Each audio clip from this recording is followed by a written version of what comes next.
नमस्कार। सभी को मेरा प्रेम और सभी का स्वागत है कि अपने चैनल आत्मबोध पे। शोभा यादव जी हैं, उनका एक क्वेश्चन है कि पहले पूजा करना अच्छा लगता था, अब नहीं, अब ध्यान अच्छा लगता है। प्लीज़ बताएं कुंडलिनी जागरण में कितना समय लगेगा। पहले पूजा करना अच्छा लगता था क्योंकि हम भटके हुए हैं, हमें जो आगे दिखता है वही चीज़ करने लग जाते हैं। दूसरी बात, हमारा चित्त जो है हमेशा बदलता रहता है, वो एक जगह स्थिर नहीं होता है। हमारा चित्त ऑटोमेटिक बदलते रहता है। आपने नोटिस भी किया होगा कि हमारा चित्त जो है एक जगह कभी नहीं रहता है, अशांत होता है, और उसी को तो हमें शांत करना है, एक जगह स्थिर करना है। तो इसी कारण कभी पूजा में मन लग जाएगा, कभी मंत्र जाप में मन लग जाएगा, कभी ध्यान साधना में मन लगेगा।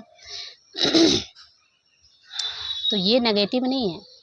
अपने आप को नेगेटिविटी से नहीं रखना है कि नहीं ये नेगेटिव है, मैं अपने अनुसार नहीं चल रही हूँ, ईश्वर के अनुसार नहीं चल रही हूँ। नहीं, ये हमारा स्वभाव है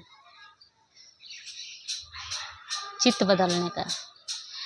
तो ये मुझे जब ये बोध नहीं था तो मुझे पूजा करना ही ठीक लगता था और मैं पूर्ण भाव से पूजा करती थी। लेकिन पूजा में मेरा मन कभी नहीं लगा। 2 दिन अगर मैं पूजा करूं तो पूरे मन से करूं, नहीं तो मैं पूजा नहीं करती हूँ, ज़बरदस्ती नहीं करती हूँ। ना ही मैं फास्टिंग करती हूँ। मैं फास्टिंग क्यों करूं?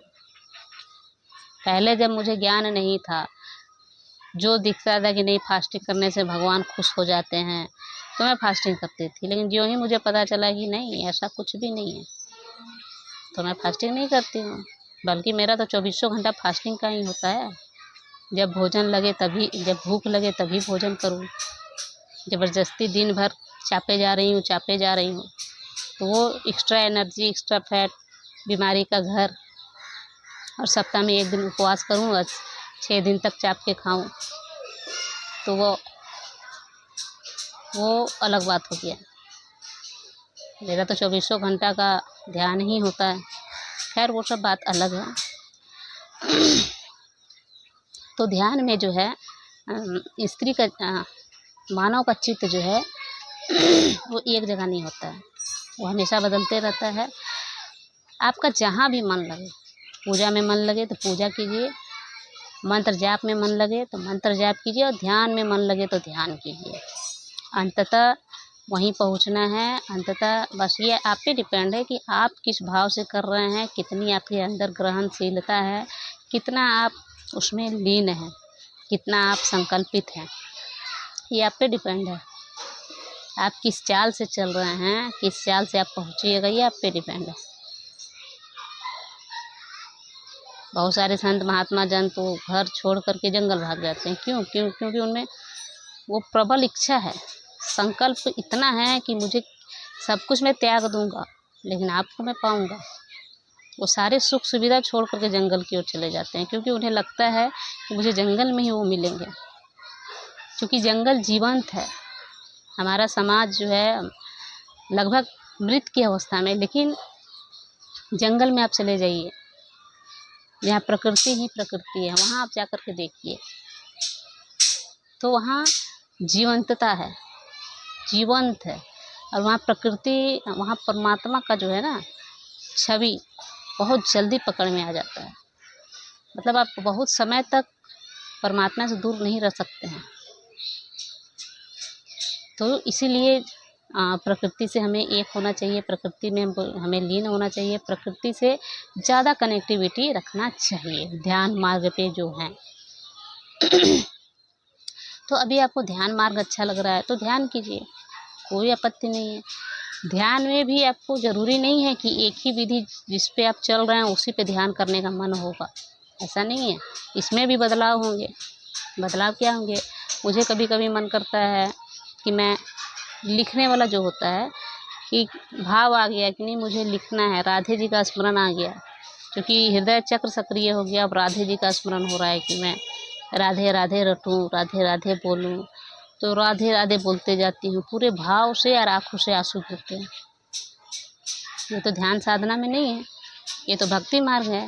लेकिन नहीं, आप ये सोचिएगा कि ध्यान साधना में अलग अनुभव होंगे, भक्ति का अनुभव नहीं होगा, तो ऐसा नहीं है।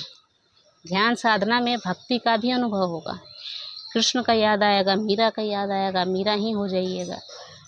तो उस समय मैं मुख से बोलते रहती थी राधे राधे राधे राधे। ज़बरदस्ती नहीं, जब मन नहीं हुआ बोलने का तो मैं नहीं बोलूँ, लेकिन जब मन हो गया, भाव उठ गया, तो मैं राधे का स्मरण करने लग जाती थी, अपने डायरी में राधे को लिखने लग जाती थी। तो ये भी होगा, सारे अनुभव होंगे। और जैसा मन करेगा आप वैसा कीजिए। मतलब अपने आप को प्रकृति में छोड़ देना है। ब्रह्म मुहूर्त का समय चुनिए। ध्यान अगर आप ध्यान कर रहे हैं तो ब्रह्म मुहूर्त का समय चुनिए, ब्रह्म मुहूर्त में ध्यान कीजिए। वो आपको बहुत फलदायी होगा। बहुत का मतलब है कि जो सफ़र आप 30 दिन में तय कीजिएगा नॉर्मल वे में, वो आप 10 दिन में ब्रह्म मुहूर्त में उठ करके कर लीजिएगा। इतना पावर होता है ब्रह्म मुहूर्त का समय। अच्छे महात्मा जन को मैंने सुना है कि ब्रह्म मुहूर्त तो 24 घंटा होता है। ऐसा नहीं है। सुबह का समय, रात्रि का समय एक साधक के लिए अलग होता है। वहाँ एक्सेप्टेंसी बहुत ज़्यादा होता है। परमात्मा का हमारे अंदर प्रवेश बहुत ज़्यादा होता है, ना कि दिन में। प्लीज़ बताएं कुंडलिनी जागरण में कितना समय लगेगा। तो कुंडलिनी जागरण में जिस प्रकार आप ध्यान करने लग जाइएगा, आपके शरीर में ऊर्जा बनने लग जाएगा। वो ऊर्जा इतना होना चाहिए कि हमारा चक्र ओपन हो सके। वो ऊर्जा को बनने के लिए सबसे पहले तो हमारे अंदर के जितने विकारें हैं, जितने भी अशुद्धियाँ हैं, वो शुद्ध होगा। अशुद्धियाँ हमारे अंदर होती क्या है? वासना होती है, इच्छाएं, लोभ, मोह, लालच। मन में हमेशा एक चलता है, मुझे ये चीज़ करना है, मुझे ये चीज़ पाना है। हर चीज़ की इच्छा है ना। काम, क्रोध, लोभ, मोह, अहंकार, ये सारे हमारे तो अवगुण हैं। तो इन सबों को ये सब ध्यान करते करते धीरे धीरे विलीन होते चले जाएंगे। और उसके बाद हमारा इंद्रिय जो है, 5 इंद्रियाँ जो बाहर की ओर है, वो अपने और अपने अंदर प्रवेश करना शुरू कर देगा। उसके बाद एनर्जी बनना हमारे अंदर ऑटोमेटिक शुरू हो जाएगा। जब एनर्जी बनना शुरू हो जाएगा और एनर्जी जो है इस लेवल तक आ जाएगा कि किसी भी चक्र को जितना ऊर्जा की ज़रूरत है उतना ऊर्जा मिल जाए, वो चक्र ऑटोमेटिक ओपन हो जाएगा। ये स्वतः होगा, आपको कुछ नहीं करना है। मैंने पहले भी बताया कि किसी खास चक्र पे ध्यान नहीं करना है। मुझे पहले मूलाधार चक्र पे ध्यान करना है, ऐसा नहीं है। आप ध्यान कीजिए, जो पहले चक्र खुलना होगा वो पहले खुल जाएगा। उसके बाद धीरे धीरे सारे चक्र ओपन होते चले जाएंगे। कुंडलिनी सक्रिय कब होगा?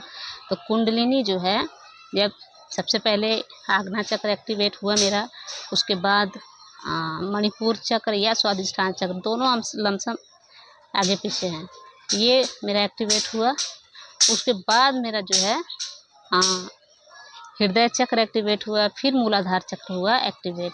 और जब मूलाधार चक्र एक्टिवेट हुआ तब एनर्जी पूरे शरीर में दौड़ना शुरू कर दिया। अब इसमें समय कितना लगेगा, तो ये आप पे डिपेंड है कितना समय लगेगा। मैं बताइए कि आप किस चाल से चल रहे हैं, आपके अंदर कितना संकल्प शक्ति है, आप कितना ईश्वर के प्रति समर्पित हैं, कितना ग्रहण कर रहे हैं, ईश्वर को अपने अंदर उतार रहे हैं, ये आप पे डिपेंड है। दूसरी बात, हमारे कर्मों का भी होता है कि हमारे कितने कर्म हमारे हैं, वो भी धीरे धीरे, क्योंकि हम अध्यात्म की ओर चल पड़े हैं और हमारे अंदर शुद्धि होना शुरू हो गई है, तो कर्म भी हमारे हैं, उसको भी ख़त्म करना है। तो जितने भी हम किसी के भी साथ जो भी कर्म कर रखे हैं, वो धीरे धीरे हमारे सामने आएगा, एक एक करके। चाहे जिसने हमारे साथ बुरा किया है या हमने जिसके साथ बुरा किया है, वो सब सामने आते चला जाएगा। और आपसे बदला लेगा या फिर आप उससे बदला, आप तो बदला लेंगे नहीं, क्योंकि आपके मन में आपने अध्यात्म का रास्ता चुना है, आपको अपने अंदर गहराई लानी है, किसी से भी बदले की भावना नहीं रखना है। लेकिन फिर भी वो आपके सामने आएगा और आप कैसे उसको निपट रहे हैं वो चीज़ मायने रखती है। सब सामने आता चला जाएगा और फिर धीरे धीरे सब रिमूव होता चला जाएगा। जब ये सारे चीज़ ख़त्म हो जाएंगे तो फिर हमारा उस परमात्मा का द्वार खुलने लग जाएगा और हम उस आगे की ओर बढ़ते चले जाएंगे और उस परमात्मा से एक होने लग जाएंगे। तो कुंडलिनी सक्रिय जो है मेरा, मैं ध्यान लगभग 8 साल से 9 साल तक मैं भटकी रही। उसके बाद फिर ध्यान साधना में जब मेरी गहराई आई तो फिर भी मुझे साल भर लग गए कुंडलिनी सक्रिय होने में।